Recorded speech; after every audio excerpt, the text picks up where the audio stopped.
بسم الله الرحمن الرحيم. الحمد لله رب العالمين، والصلاة والسلام على أشرف الأنبياء وخاتم المرسلين محمد وعلى آله وصحبه وسلم. ربنا اغفر لنا ذنوبنا وإسرافنا في أمرنا وثبت أقدامنا وانصرنا على القوم الكافرين. ربنا اغفر لنا ولإخواننا الذين سبقونا بالإيمان ولا تجعل في قلوبنا غلا للذين آمنوا ربنا إنك رؤوف رحيم آمين. برایانی بەڕێز و خۆشەویست، سەلام و ڕەحمەتی خوای پەروەردگار بڕژێ بەسەر هەموو لایەکماندا و خوای پەروەردگار عاقیبەت خێرمان بکە، سەربەرز و سەرفرازی دنیا و قیامەتمان بکە. خوای پەروەردگار بە گەورەی و عەزەمەتی خۆی داهاتوومان لە ڕابردوومان باشتر بکە، بە موسڵمانی بمانژێنێ، بە موسڵمانی بمانمرێنێ، بە موسڵمانی زیندیمان بکاتەوە. خۆشحاڵم کە لە حەڵقەیەکی تر لە بەرنامەکەتان توێشووی ڕوح بە خزمەتان دەگەمەوە. خوازیارم خوای پەروەردگارە و بەرنامەی بخاتە تەرازوی حەسەناتمان و تەرازوی حەسەناتمانی پێ قوڕسکە ئینشاء الله تعالى. گەیشتینە بابەتێکی نوێ هەر لە پاکردنەوەی دڵ و دەروون و گەر تەماشە بکەین برا شیرنەکانی خۆم، قۆناغ و مەرحەلەکانی دەرونی ئینسان، نەفسی ئینسان، دڵی ئینسان چەند قۆناغ و مەرحەلەیەکی هەن و پێویستە کە ئینسانی ئیماندار دائیمەن مسەلەت بێ لەسەر دڵ و دەروونەکەی خۆیدا و بەردەوام محاسەبەی بکاتن. چۆن پیاوێک بابێک زۆر دڵسۆزی ماڵ و منداڵەکەیەتی، هەر هەڵەیەکی لێیان ببینیتن بەسەریاندا بازنادا، تەوجیهیان دەکا، ئیرشادیان دەکا، نەسحەت و ئامۆژگاریان دەکا، تەوبیخیان دەکا. ئەوە هەموو قۆناغ و مەرحەلەن بۆ چاکردنی ماڵ و منداڵ. ئەو قۆناغ و مەرحەلانە ئەولاترە ئینسان لەگەڵە خۆی بەکار بینیتن.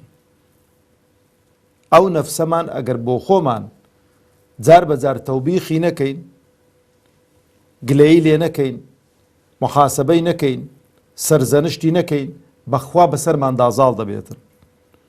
چێ لە ئێمە برا شیرنەکانی خۆم ڕۆژێک لە ڕۆژان محاسەبەی نەفسی خۆمان کردووە بە شتێک کە زۆر حەزی لێ بۆ نەمان داوەتێ، بە شتێک زۆر حەزی کردووە بیکا نەمان کردووە، بە شتێک کە زۆر حەزی لێ بووە بۆی جێبەجێکەین بۆمان جێبەجێ نەکردووە. ئەوە زۆر گرنگە ئینسان بەو مەفهومانە لەگەڵ خۆی دابژێ، لەگەڵ نەفسی خۆ و دەرونی خۆی دابژێتن. برا شیرنەکانی خۆم، زانایانی دەروونناس هەم بە ئەوانەی سلکی تەسەووفیان گرتووە ڕەحمەتی خوایان لێبێ و ئەوانەی دیکەش کە مەشهور نەبوون بەوەی کە سلکی تەسەووفیان گرتو، بەڵام زانا و عالمی زۆر گەورە بوون،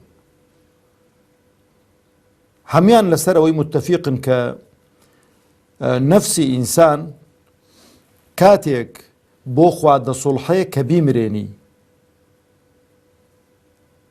کاتێک بە کەلک دێ و سوود و قازانجی لێ دەبینی و بەرهام دار دەبێت کە بیمرێنی. تەشبیه نەبێک و کاردی ڕاست بیهینە بیخۆ دەوت دەبڕیتن، ئیستیفادەی لێ ناکەی، دەبی بیمرێنی کە مراندنەکەی چییە؟ دەبێ وای لێ بکەی ئەو تیژایەتێ یان ئەو وەکو بڵێ تونیەکەی نەمێنیتن بۆی کە ئیستیفادەی لێ بکەی.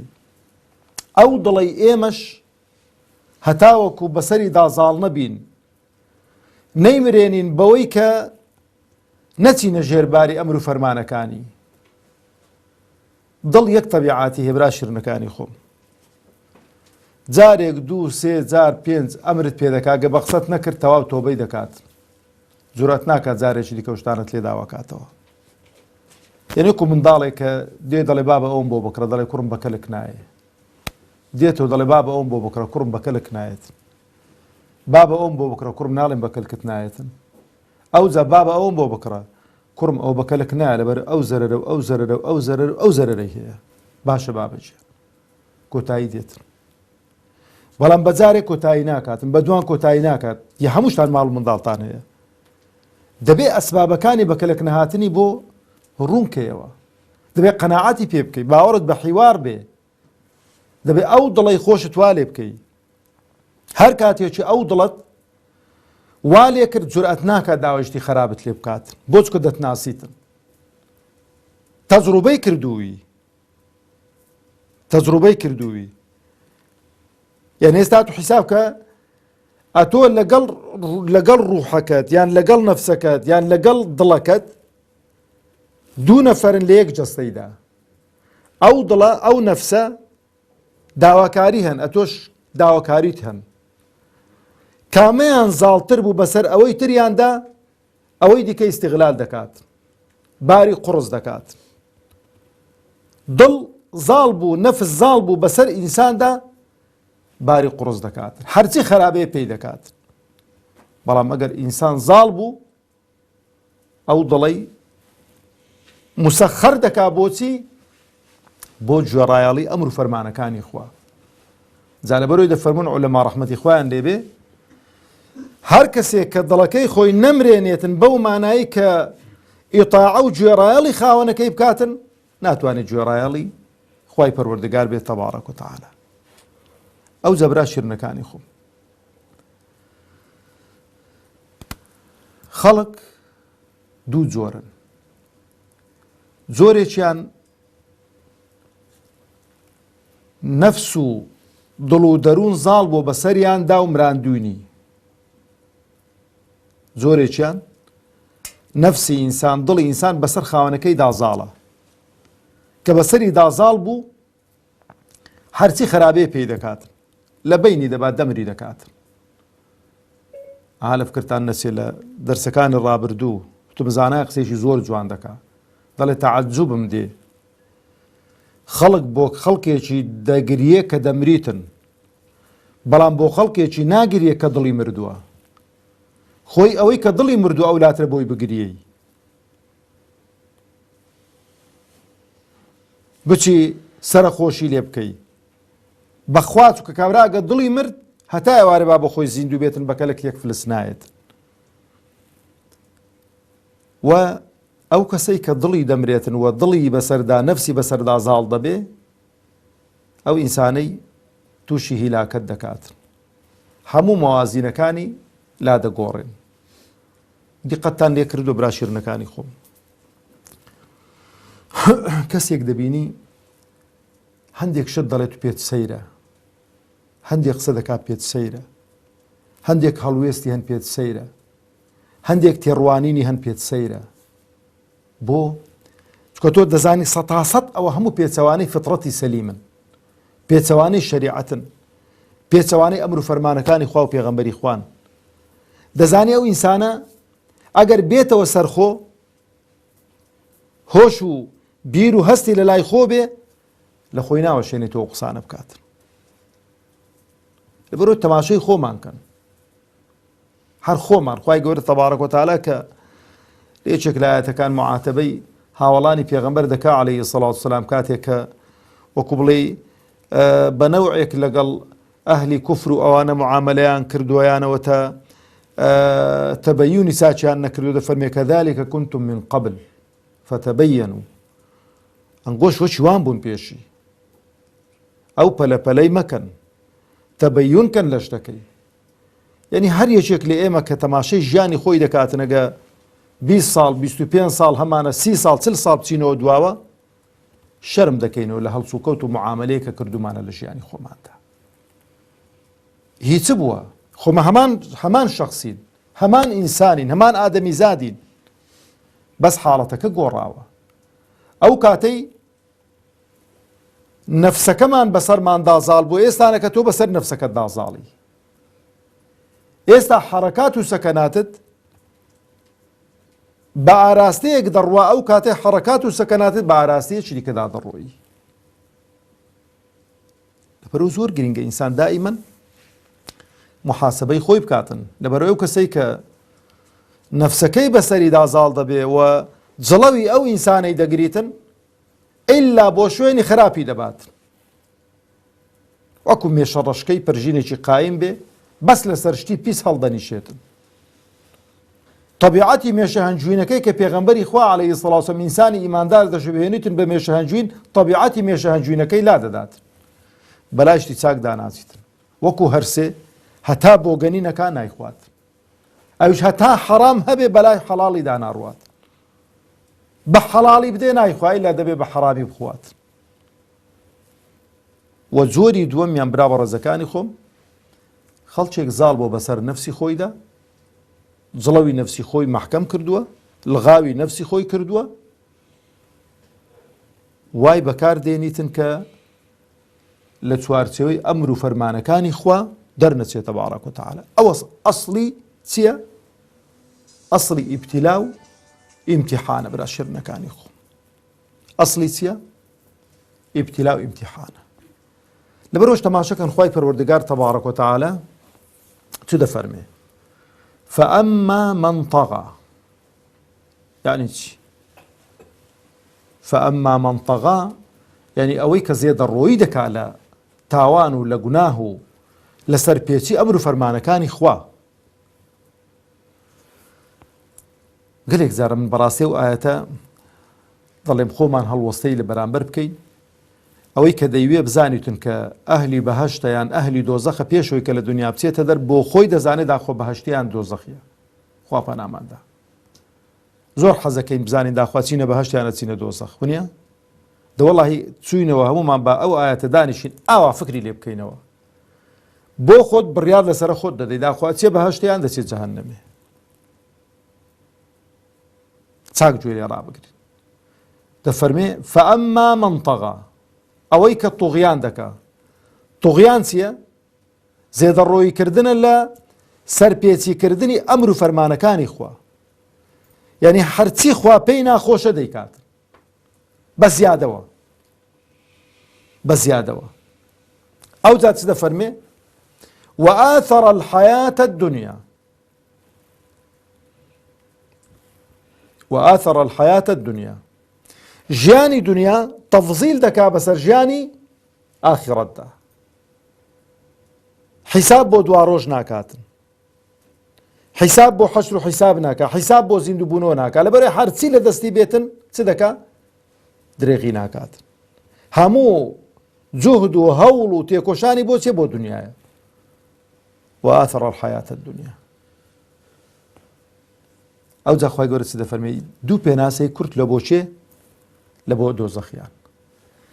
زێدەڕۆیکردن لە گوناه و تاوان و تەوبە نەکردن، هەڵبژاردنی دنیا و تەفزیلکردنی دنیا بەسەر دوا ڕۆژدا. دەفەرمێ فإن الجحيم هي المأوى، خوا پەناماندا ئەوە شوێنەکەی دۆزەخ. بەڵام ناوی کەسی نەداوە خوای پەروەردگار تەبارەک و تەعالە. ئەمن و تۆش نابێ بین ناوی خەڵکی بدەین، ئاگات لێ بیت. ئەمن دەڵێم خۆمان بۆ خۆمان دەزانین داخۆ ئەمە لە چێ سنفین، لەبەرەوەی هیچ کەس وەکو تۆ وەکو من خۆی ناناسێتن. ئەمن لە هەمانتان چاتر خۆم دەناسم. ئەتومێ ئەو ئاەتانە لەسەر من جێبەجێ مەکەمیش لەسەر توی جێبەجێ ناکەم. بەڵام با خۆمان جورئەت بکەین دوو بە دوو لەگەڵ نەفسی خۆمان دابنیشین بزانین لە کامانەی. تەبەنەوەی کە تەفزیلی دنیا دەکا بەسەر دوا ڕۆژدا دیارە. نوێژ ناکا، ڕۆژوو ناگرێ، زەکات نادا، حەج ناکا، گاڵتە بە شەعائیری ئیسلام دەکا، بە دوای بەرنامەیەکی دەستکرد دەکەوێتن شریعەت و دینداری پێ دواکەوتن و پێ وەچی کابرای گوتی بە دوای بۆکو بڵێ کراسی بابردووە، شتی زۆر سەیر و سەمەرە دەڵێتن. و حەڵال و حەرام لە فەرهەنگی ویدا نییە، لە فەرهەنگی وی یەک شت هەیە، اتفاق و حەز و ئارەزووە. اتفاق کرا، حەز و ئارەزوو بوو، تەواو کەواتە پێویست ناکاتن. مارەیی لە کنەوی هیچ نییە، میرات لە کنەوی هیچ نییە، ئیلتیزام لە کنەوی هیچ نییە.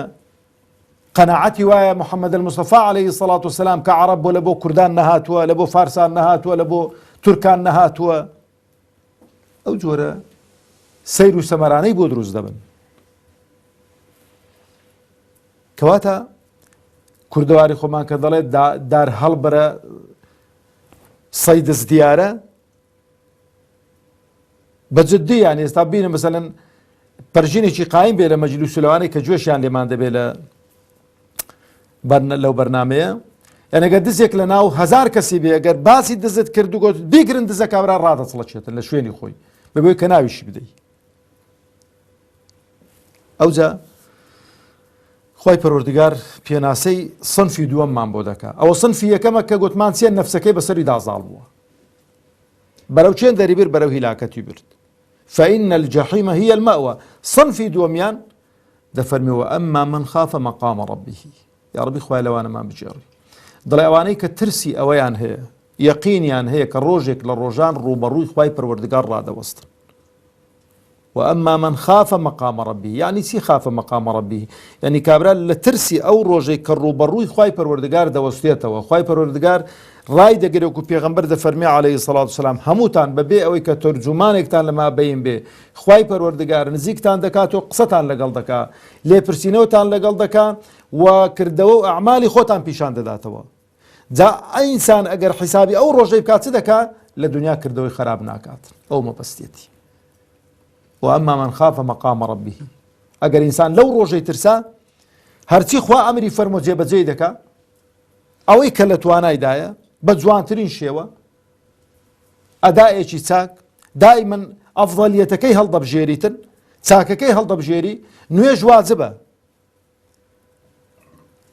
ئەفضەلیەتەکەی چییە لە کاتی خۆیەتی ئەفضەلیەتەکەی لەویش چاکتر چیە بە جەماعەتە لە مزگەوتە لەوەش مهمتر چیە کابرا زووتر بچیتن لەوەش مهمتر چیە زووتر کابرا کە تەواو بوو نوێژ بەلەی نەکە دانیشی تەسبیحات بکات و کە تەسبیحاتەکەی تەواو کرد ئەو جا بچێتە دەرەوە ئیوا هەیە مامۆستای گۆ ئەسەلام عەلەیکوم وەڕەحمەت الله هێشتا سەلامی دووەمی نێداوەتەوە هەردوو سەلامی داون و دەردەپەڕیتە دەرێ جا بە پێش نوێژیوی دادەڕوە بە پێش چکە عادەتەن سەفی دوایێ نوێژیان تەواو نەکردون تاخیر هاتوون پێغەمبەر دەفەرمێ عەلەیهی سەڵات وسەلام ئەگەر کابرا بزانێتن چ تاوانێکە چ گوناهەیە کە کابرا بە پێش سوزدەی خەڵکێک دابڕوە بە پێش خەڵکێک دابڕوە کە نوێژ دەکەن یعنی چل ڕادەوەستە جانە دەڵێن نازانین مەبەستی چل ساڵە چل مانگە چل ڕۆژە چل سەعاتە چەندە گوناهێکی گەورەیە ئینسان بە پێش خەڵکێکدا بڕوە کە نوێژ دەکاتن نوێژەکەی بەتاڵ نابیتەوە بەڵام ئەو گوناهبار دەبێت و تاوانبار دەبێتن ئەو جەبرا شیرنەکانی خۆم وأما من خاف مقام ربه ونهى النفس عن الهوى نفسی خۆی چ لێ کرد لغاو کرد نەیهێشت بە دوای هەوەس و ئارەزوەکان دابگەڕێتن هەر شتێک کە ئینسان دوور خاتەوە لە عیبادەت و خواپەرستی و دینداری و ئیلتیزام بە ئەمر و فەرمانەکانی خوا هەوایە ئەفەڕەئیتە مەن اتەخەذە ئیلاهەه هەوا یعنی کابرا جاری وە هەوا و ئارەزوەکەی کە لێرانە خوای گەورە باز دەکات لێی دەبێتە خوا بە قسەوی دەکات بەڵام ئەو ئینسانە دەفەرمێ وەنەهە النەفس عن الهەوا ئەو جا دەفەرمێ چی فإن الجنة هي المأوى بەهەشت شوێنی ئەوانەیە دوو بە دوو فأما من طغى وآثر الحياة الدنيا ئەو جا دەفەرمێ چی دەفەرمێ وأما من خاف مقام ربه ونهى النفس عن الهوى ئەوی دیکە فإن الجحيم هي المأوى ئەوە فإن الجنة هي المأوى خوای گەورە بەهەشتمان بە قسمەت کاتن ئەو جەبرا بەڕێزەکانی خۆم نفسی ئینسان خوای پەروەردگار لە قورئان کردوویتە سێ بەش و لە بەرنامەکەی داهاتوو ئینشاءڵڵا تەمەن باقی بێ باسی دەکەین کە نفسی مطمئینە و لەوامە و ئەمماڕەیە ئەو سێ جۆرە نەفسانە ئایا هەمووی یەک نەفسە لە نەفسێکدا کۆ بۆ تۆ یان سێ نەفسی جۆرا و جۆرن خوا خەڵقی کردوون لە ناخ و دڵ و دەرونی ئینساندا لە دەرسی داهاتوو ئینشاءڵڵا زیاتر ڕوونی دەکەینەوە والسلام عليكم ورحمة الله وبركاته.